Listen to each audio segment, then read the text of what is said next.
Give him a lick. No more lick for you. Hey guys, welcome to That Pedal Show. Dan here. Mick here, hello.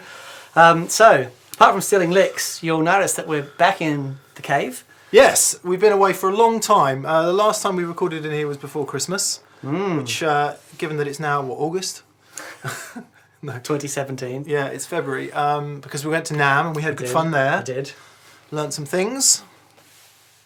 It was lovely. It's lovely. If you want to see the Nam coverage, go to the Anderson's TV channel, Anderson's TV on YouTube, and you can see the videos that we made there. Yes, it was very good.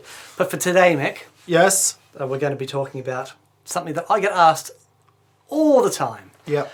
We are going to look deeper into certain aspects of this, as in the whole Hendrix thing with the fuzz and wah and univibe and stuff. But for now, we're looking at simple, basic common garden effects and suggested orders. Now, this is only ever a suggested order thing, because there is no right or wrong answer for this. I know that Simon Neil from Biffy Clyro likes his delays before his distortions. Dan does Simon's board. Yeah, and I know that we're in the process of doing his board. But I also, from last week when we were hanging out with Stephen Wilson, that he likes his reverbs and that into the overdrive channel of his amplifier. In the front. In the front. We've done video. We did a video before about that and concluded that if you're using a lot of gain in the front end, you might not want to use your your reverbs into the front of your amp. But sure, he loves it that way. Yep. And it works beautifully. So let's start. We're going to look at compressors. I can put the name drop horn down for now. Compressors, light overdrive, heavier overdrive. Then we're going to have a fuzz, some modulation, chorus, tremolo, delay and reverb. The main effects groups. The main groups. If you read a guitar magazine, I've read a few, or if you read a book on effects, they will tell you about those main effects groups and that they should be in a particular order. Yes. But as we've said right from the beginning on That Pedal Show, there are no answers. There are only better questions, right? Go. Beautiful. So, the two amps we're using today is the Mallard 20 watt Plexi and the J20, which is the Tweed Deluxe style amplifier. So, both amplifiers on.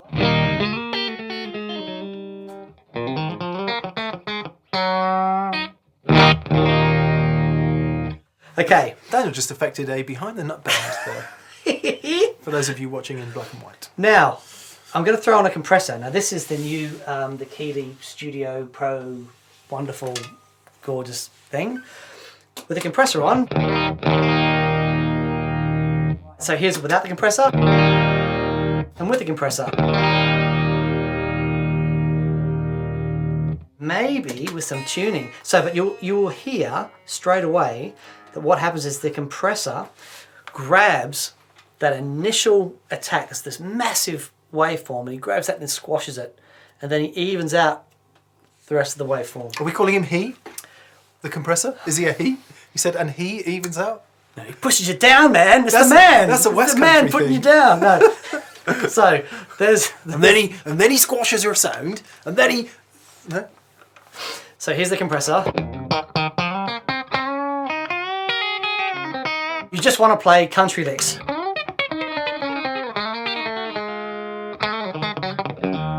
It's just you want it. That's the compression in country. That's what they do. Go on, then you have showing.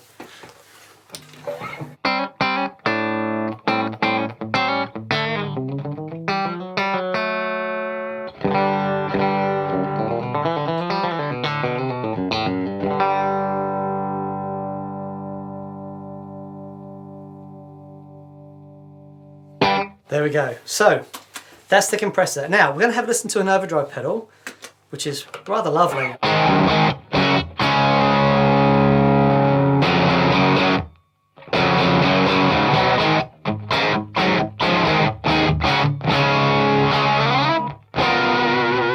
This is the Carpe Diem from Fire Effects from Brazil. We met these guys at NAMM, and they're just really cool. They gave him a bottle of chili sauce. They did. They did. I like my chili sauce. Yeah. And they're from Brazil. I have to say, as a slight side point, that that pedal sounds like that amp cranked. It really does sound like a Marshall. Yeah, well, it's designed around, you know, you have the Marshall when you have to plug in the patch cable, yeah. like the JCM 100 and the JCM 45s, and you turn up the bass and treble to get the sound. Well, that's what this pedal is. You've got your bass and treble sides of the Marshall, and you crank them into compression, and you get that.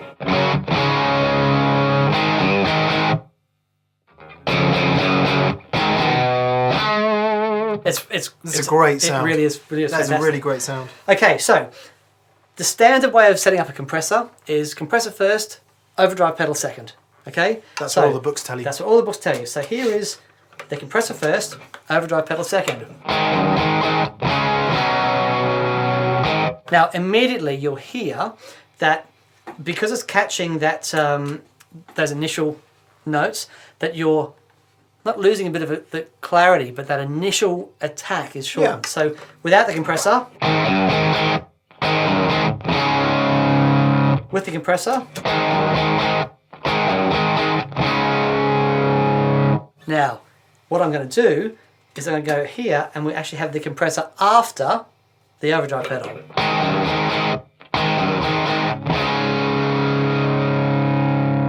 So here it is before, after.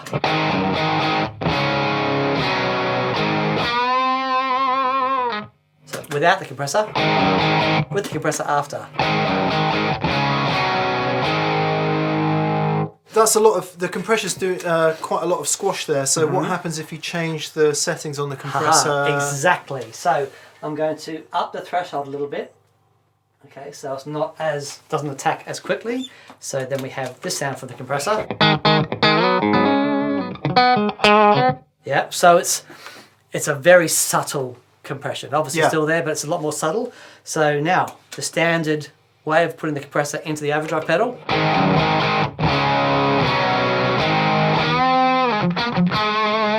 Ooh, That's nice. that's nice. Now compression after the overdrive pedal.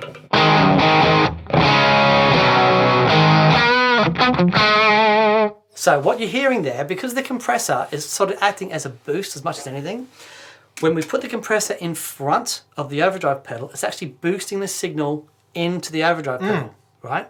It's getting more gain and compressing the overdrive pedal more, which is fine. But when we put the compressor after the overdrive pedal, it's not changing the gain of the overdrive pedal, but what's happening is we're getting more level out. It's a controlled level. It's not unlike talking about a boost and an overdrive, is it? Because Absolutely. it's when you've got the compressor adding level, Yep. it's doing the same job. So it's either pushing the overdrive into heavier clip and the overdrive is compressing more. Yes, So you yes. get like a double bubble effect. But if it's afterwards, you can use it as a boost. Absolutely. So using a compressor this way is a fantastic way as a solo boost because you're actually getting, you can set up your volumes and everything from these pedals, but you're actually using the compressor to set the level of the volume, and you know it's not going to go over that, but it's adding the sustain. Yeah, yeah. You know, so it's compression for me. If you're setting up a light compressor as a boost, putting after the overdrives is a fantastic way to do it. You're not fundamentally changing the sound of the overdrive the way that you are if you have your compressor in front. Yep. All right. So just one more time, the overdrive pedal by itself, that compressor in the front. You hear how the gain is different. It's more angry, whereas the compressor afterwards.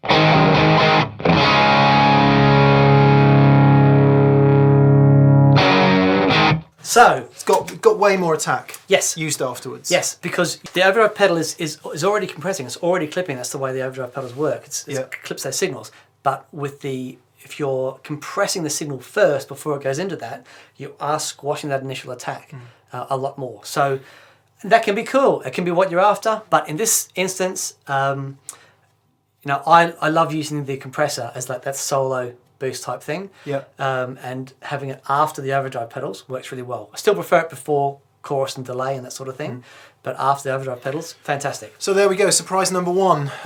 In most accepted wisdom, compressor comes before overdrive.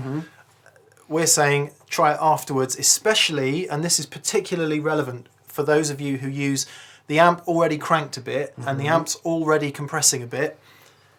What can be difficult is to get your sound poking out above that when you want, because if you just add another overdrive pedal, all that happens is it compresses more. So for those of you doing that, if you use a compressor, try your compressor after your overdrive pedal. Just try it. Yeah. See if you like it. I tried it. I liked it. That's how it is, baby. So there we go. So that is compression. Yeah. Now we're going to have a look at this lovely thing here. This is the RC booster. This is the Scott Henderson signature model. Just a fantastic low gain overdrive. So again, if I look at my clean sound, which is this.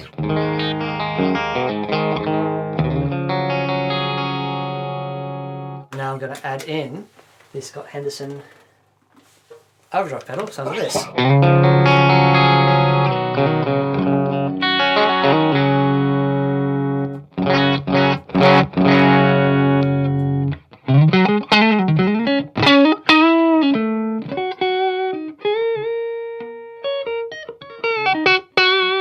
So, it's as a slight aside, we're always talking about transparent overdrives. Mm-hmm. That's about as transparent as I've ever heard. Yep, it is amazing. Yeah, I mean, Exotic kind of didn't exactly write the book on boosts, but they've become famous for writing the book on boosts, haven't they? Yeah, their pedals are they're as good as anything out there. They really are. Yeah. And massive Scott Henderson fan. I mean, if you haven't seen Scott Henderson play, oh my giddy aunt. Yes, open up another window, go and look at Scott Henderson. Yeah, unreal. And so this is his signature RC boost. Basically, it's the same as the standard RC boost, but he also has a button on there to give you an extra boost. So if you're on tenor all across the board, so it enables you. What are you saying? Are you saying, Dan, that sometimes guitar players just want a little bit extra? Is that what you're saying? One extra. Really? Yeah. Does that happen? No. I can't think of anyone like that. But it's a great little feature just for solos and things. If you're on.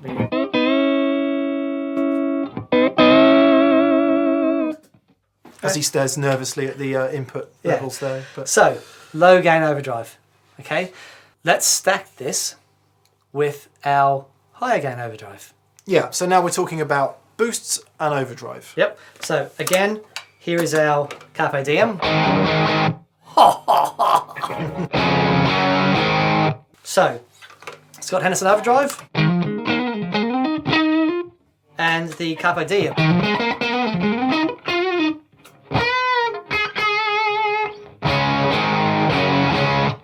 Anyway, so again, the standard, well, it's less standard this way actually, but let's have a look.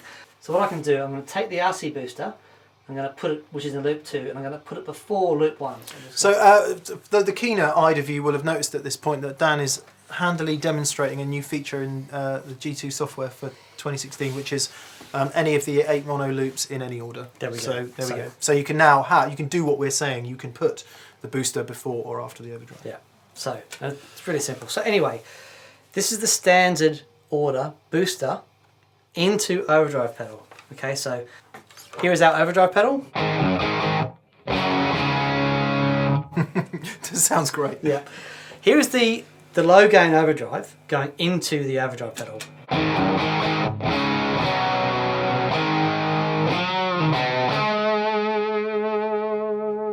Okay, so you notice there's not a massive volume difference there. What's happening is we're getting just more gain, more compression, so the notes will sustain longer. Back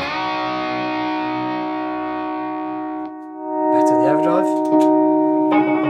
Yeah, because it's pushing and clipping and it's pushing that gain. Pushing the overdrive even harder, isn't it? Now, if I swap the order of those, and now I've got the overdrive pedal, the high gain overdrive pedal going into the lower gain overdrive pedal.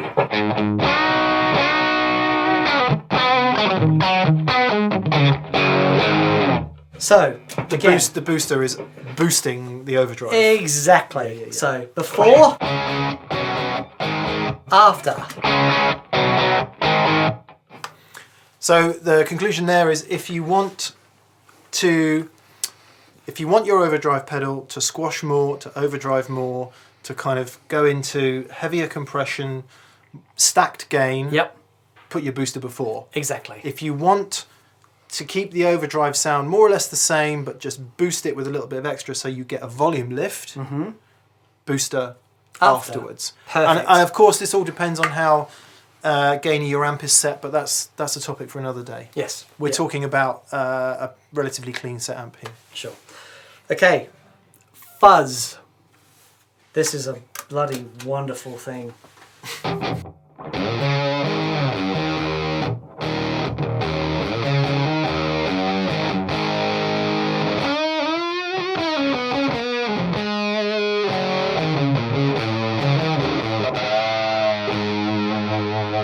So this is my Juju. This is from Pig Dog in London. You know, everyone knows that I just love these guys. So this is the, it's basically a tone bender, you know, with the Mark IV tone controller. Yep. Really fantastic. Okay, so where do we put the fuzz? Now, the common thing is to put the fuzz right at the very front of the chain.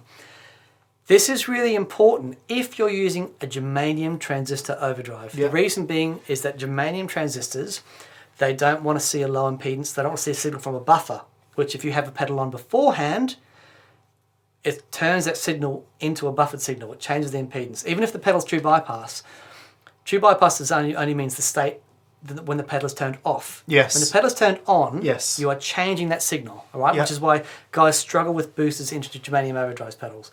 As soon as that booster is turned on, the signal impedance has changed and the fuzz is receiving this low impedance, doesn't like it. So if you have a germanium fuzz, it really should be right at the front. However, with the Juju, let's move some positions around. So let's use the Juju with the boost.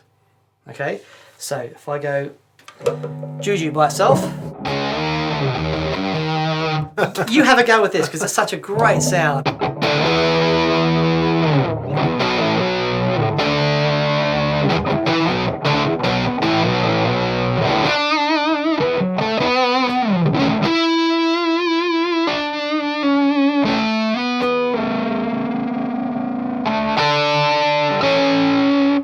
Very cool. It's nice, isn't it? It's very cool. Okay, so that's the Juju.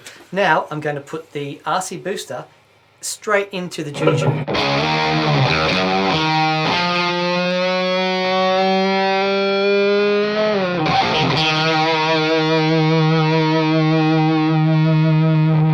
So again, just lots of increased gain and craziness.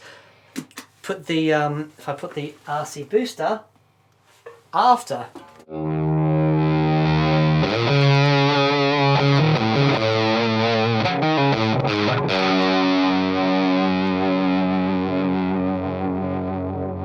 So what I like about this is it's working with that fuzz, and as the fuzz, it's increasing the volume of the fuzz. But I love the way that light overdrive, it sort of just tames the edges of it and just really gives it a lovely boost. What I'm slightly surprised about is I'm hearing, the one thing I was expecting is for the boost to be boosting so that because it comes after the fuzz, you're getting a volume increase, a level increase. But the character of the fuzz remained. Yeah. More so. Which I guess isn't surprising because it's not being pushed at the input. Exactly. Yeah, okay. Exactly. That makes perfect sense. Exactly. So again, same as the overdrive pedal, we're putting the booster. After that, we're getting this lovely, you know, big bloom, really nice. But beforehand, it's really pushing the input and giving you more sustain, which is great as well. Treble boosters, for example, which we'll have a look at this later, but a treble booster in the front works brilliantly. Put a treble booster afterwards and it colours the sound too much. Yeah. But the light overdrive works fantastic. Yeah. Okay, so what everyone is asking now is, so what about if I have a compressor, a boost and a fuzz? Okay. All three of them? Well, yeah, okay, so where would you, if you were using a fuzz and a, so we've decided that the fuzz comes first, we've decided that the boost light overdrive comes after the fuzz. Don't think, too many people would disagree with that. And then, so the next question is, if you're going to add a compressor into that mix, where are you going to sit your compressor? Okay, so again, it all depends on the job you want your compressor to do. So here's the sound of the RC booster into the fuzz.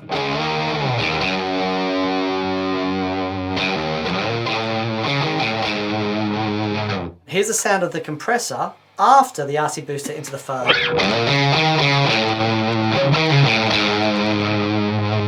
It's pretty much eliminated the fuzziness. Yeah, it's taken those really raspy edges off. Sorry, it's increased the volume level, but the as we've heard, the RC booster going into the Juju, it gives it more sustain and a bit more, makes it sound a bit more angry, and it's kept that character but made it a bit louder, just softening up the harsh edges. So for me, I like having the compressor after let's say you have your overdrive pedals, your booster after your overdrive pedals, and then your compression after the booster. The reason being is, if I set my compression level, right, for my solo, I want it just to compress a bit and just to give that boost for a solo. No matter what I put into it, it's going to retain that volume level fairly uniformly. Yeah. Right. If I stack a whole bunch of gain pedals beforehand and push that into the compressor, it's going to deliver this same sort of volume level, but it just be squashing differently. Yeah. Yeah. Now that can be cool with that sort of gain levels, but it can take away some dynamic elements. So you might want to not have the compressor on for that sound and just have the booster on after that sound. Then you get lots of dynamics back. It all depends. But going back to the way that you use it, I like the booster and the compressor after the gain effect. Yeah, so in this case where we've got a fuzz, a booster and a compressor, you would run fuzz, boost, compression. Yes. Yeah. Me too, I think. Exactly. I didn't like the way the compressor was working into the fuzz. Yeah, it just well, to me, because one of the aspects of fuzz is that it sounds fuzzy and kind of squashed and clipped and all of those things that you want, and the compressor just took that away from it. It just started to sound like an angry overdrive pedal. Yeah, and fuzzes are so sensitive to the way that your guitar, the way that you pick, everything. And as soon as you put a compressor in front of that, I mean, it can be great. I'm sure lots of guys are going to go, hang on, and that's going to be their sound. Yeah. But when you put the compressor in front, you are limiting those dynamics, which is what the compressor is. It's a dynamics limiter. Yeah. Yep. Yeah. Seeing as we've just talked about fuzz then. Yes. The big issue for a lot of people is wah and fuzz. Yep. Now, it's customary to put your wah right at the beginning of the chain. What say you to that, Mr. I say that is the correct thing to do. I've got to set up the wah before the fuzz and the wah after the fuzz.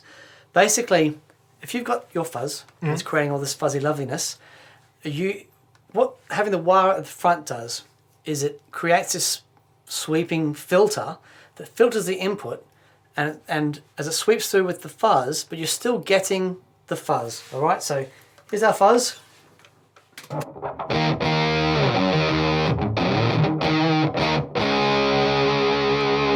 Okay, here is the wah at the front of the fuzz.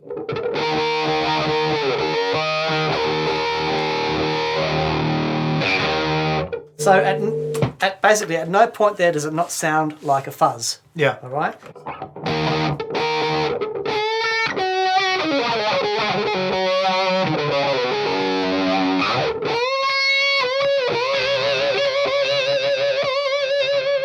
Okay. Here is the wah after the fuzz.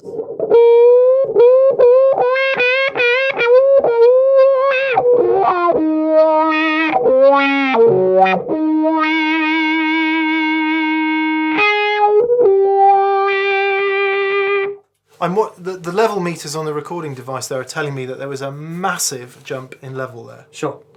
Okay, so again. Wah before, wah after.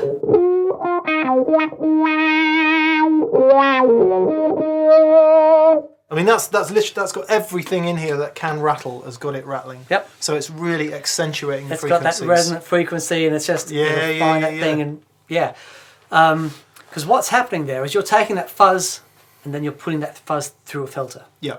Yeah, and you're sweeping those frequencies. Whereas before, what you're doing is you're putting the filter into that fuzz, and you're sweeping the frequencies at the input, where you still get that fuzzy loveliness. Which stands to reason, because if you've Ever read anything on the subject, it'll say if you put the wah after, you get a more accentuated wah effect. Yeah, and less fuzzy effect. Yeah, which is might be what you want with an overdrive or something, but I guess most people are quite happy with the wah wah first. Yeah, and yeah, I think having heard that, that would be... That's pretty definitive for me. Yeah, much more usable with the wah first. Yeah. Okay, let's move on to reverbs and delays. All right. The standard thing is delay first, then reverb. Yeah. Okay, so we have this new, absolutely wonderful Memory Man TT. This has the new MN3005 chips. So anyone that knows Memory Mans knows as the original Panasonic MN3005s. Then they went to MN3008s, which are still really good. Because they stopped producing the 3005s. Right. Now the Chinese factory has started producing the 3005s again, and it sounds really nice. So what does that do? So these are the does chips. that control the delay time? Or? Exactly. Yeah. Exactly. So the original Memory Man had 2 of those chips in. This has 4. Okay. So what does that mean? 600. It means from 600 milliseconds now goes up to 1100 right. milliseconds. So just before we move any further, delays and reverbs towards the end of the chain. Yes. Right, so as we've been talking today, fuzz, overdrive, compression, and now we're leaping forwards towards delays and reverbs. Yes. We've skipped modulation. We'll do but there's a reason for that. We'll get to that in a second. Right. So let's just have a look at, here's our standard configuration. This is the Memory Man.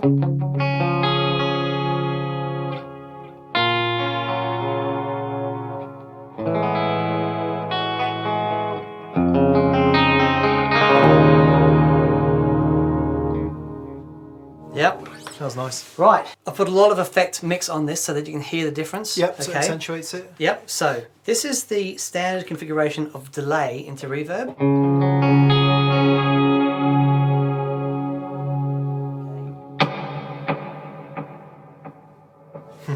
Here is reverb into delay.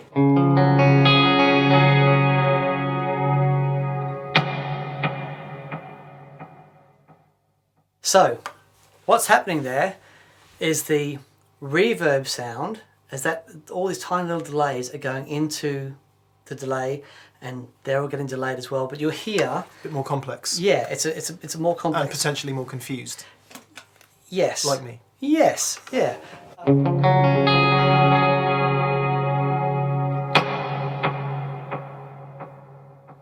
Whereas this,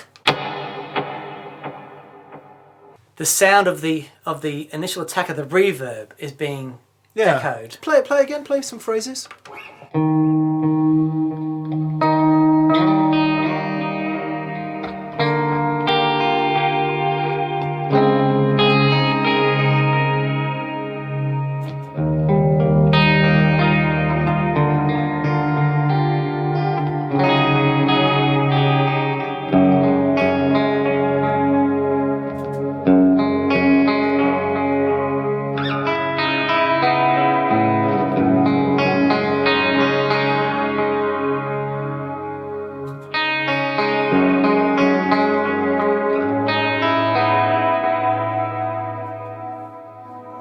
I can't say I'm noticing a huge difference. No, there's not a great deal in it. Now, let's try this though.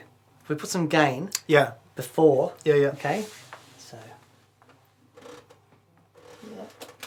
and here. So our overdrive pedal into our delay into the reverb.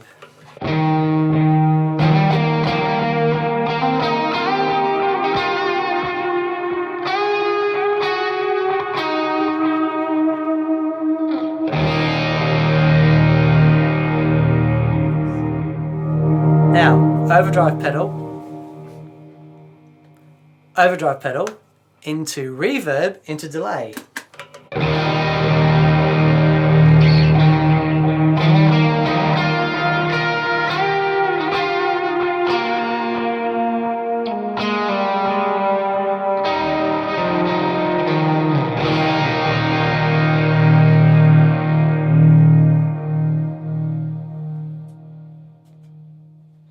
it's still a cool sound, but it's obviously more artifacts and weird things going on and Yeah. more confused. Yeah. Stephen Wilson would love it. Absolutely. So, so as far as reverb and delay is concerned, just have it play and see which one you like. I prefer delay into reverb. That's just me. I'm a simple fella. That's the way the vast majority of people do it, isn't it? Yeah. Delay first, reverb last. Yes. Yeah. Okay. Now the little thing I want to add to this though is tremolo. Yep.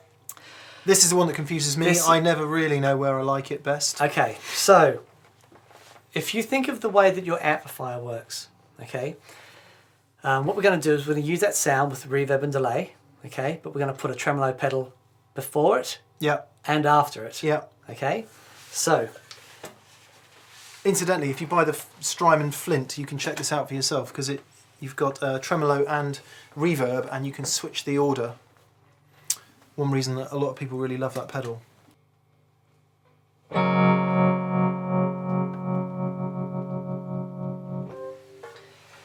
Here's our tremolo pedal. It's very simple but lovely sounding.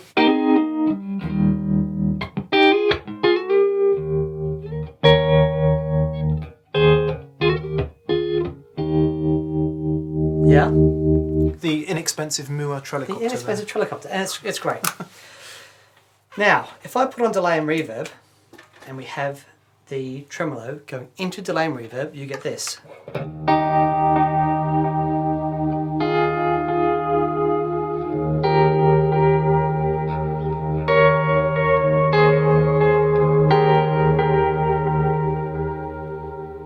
However, if I put my tremolo after my delay and reverb,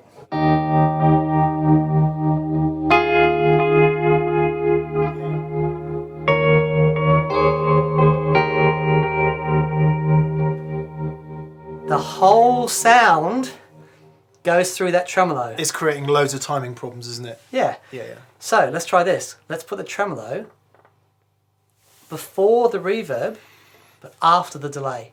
Right. Okay, so it's down here for my tremolo. I'm going to put it before number 8. So once again, Daniel is demonstrating the movable loops function in the Gig Rig G2. So, tremolo into both delay and reverb.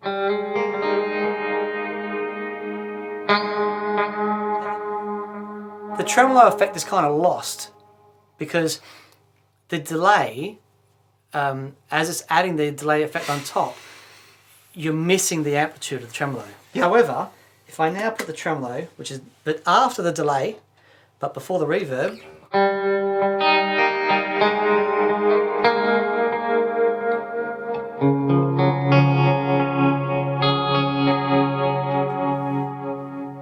so the reason that's back is the delayed signal is going through the tremolo. Yeah. But the tremolo, whatever's coming out of the tremolo, is now going into the reverb. Kind of makes sense when you think about it. If you think about where the tremolo sits in your amp circuit, if you're using a delay pedal, the delay is always going to come before it. So we're probably more accustomed to the sound of delay before tremolo. It doesn't mean it's not usable the other way around, but for a rule of thumb, what are we saying? Delay, tremolo, reverb. That's one way to do it. One way to works do great. it. Yeah, Works great. Or tremolo at the very end after everything is also another great way. Because I mean, on my board anyway, I've got the tremolo before. I sort of treat it as any other modulation effect, and therefore have it kind of in the middle, so before delay and reverb. Yeah. But I think maybe after the delay, you might have a shifty with that. Yeah, I love it. At least after the delay. Yeah.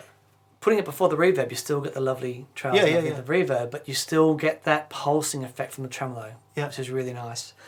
Which of course is where it would be if you put it in the loop of your amp. Of course. Yeah, which would, let's not talk about loops, shall we, Dan? That's for another day. So there we go. Finally, chorus, before or after overdrive. This is a question I get asked all the time because if you think about the 80s metalers, all right, they had the chorus pedal and that was going straight to the front end of their distortion, their amplifier distortion.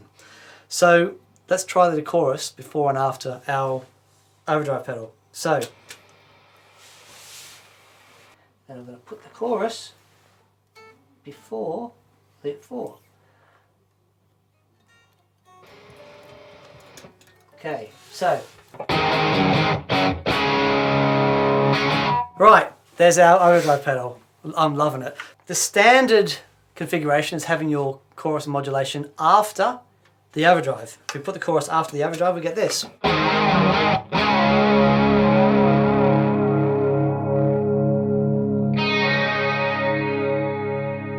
If we put the chorus before it, we get this.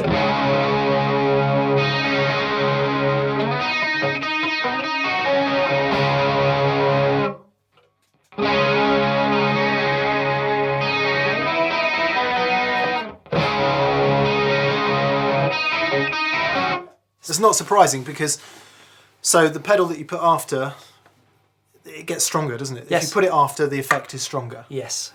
Which is the learning point. Yeah, so if you're putting the chorus into the distortion pedal, that chorus sound is becoming compressed. Yeah.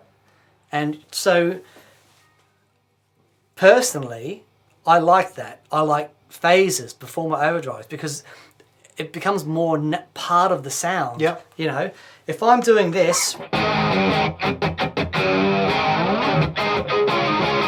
don't know why I wanted to play that riff, but right. So that sounds. I mean, you hear the chorus there, but it's not. Doesn't sound like an overly processed kind of crazy thing. I can work with that.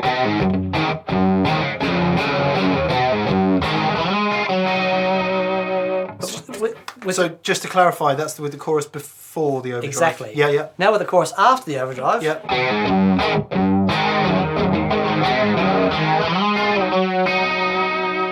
That chorus effect is so much more pronounced and sort of takes over. I mean, have a play yourself. That's the chorus.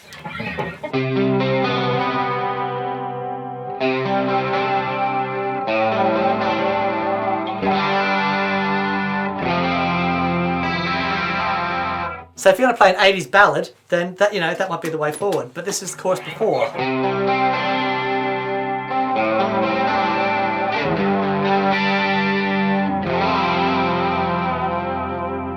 Yeah, I mean, it's more subtle. Well, if we take the CE2 in particular, a lot of people love the sound of that pedal because it is a moment in time, isn't it? But if you stick it after the overdrive pedal, it is so effective, to use the correct use of the word. I mean, it's massively effective.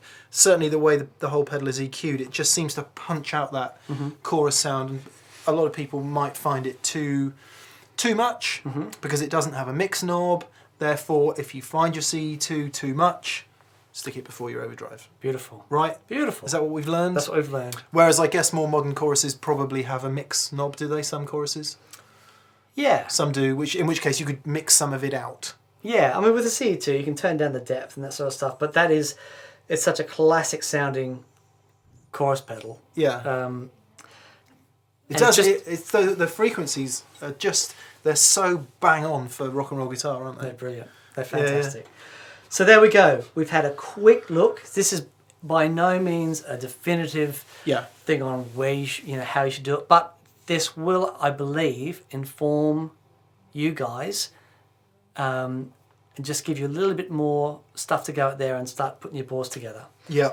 And again, you need to try it out for yourself. What works for me isn't necessarily going to work for Mick. No. And not necessarily going to work for you guys. So get your hands dirty, start swapping some things around, see the order that you like. Yeah. But start here. Wah-wah. Fuzz. Yeah. Modulation, including chorus, higher gain overdrive, lower gain overdrive boosters, compression, delay, tremolo, reverb. Start there. Please understand that we're not saying this is how you have to do it. We're saying that if you're relatively new to effects and you just want somewhere to start, that's where to start. Yeah. And then go from there. Move that chorus after the overdrive. Move the compressor before the overdrive. Perfect. Yeah. All right, guys, I hope that was at least in some way helpful. We sort of got there in the end. Yeah, I believe so. I believe so. So we're going to go. I'm going to have a swing of this pedal some more.